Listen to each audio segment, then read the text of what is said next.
All right, so number 3 says put a red dot at coordinates 3, 4. So let's go ahead and do that. 3, remember which way we go first? We start at the origin. We go 1, 2, 3, and then we're going to go up.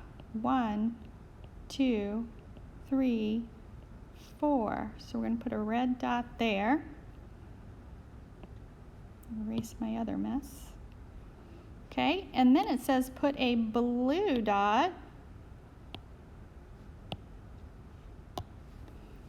at coordinates 1, 2.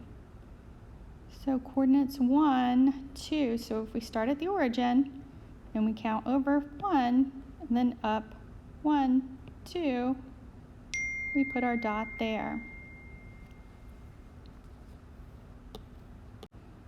Number 4 says circle what the 3 will look like when you slide and flip it.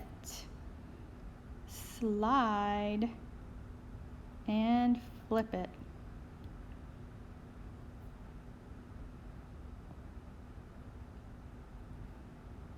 I think that's the one.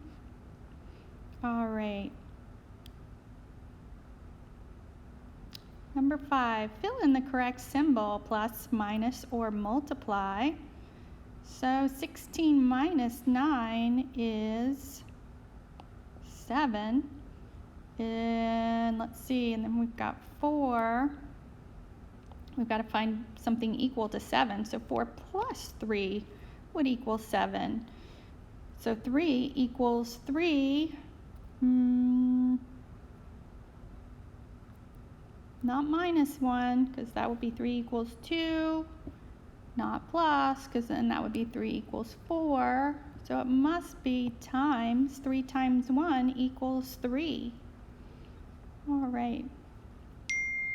So 3 times 5 is what number? Get ready. 15. So 15 equals 10. I don't know if you can see that over there. That's a 5. 10 plus 5.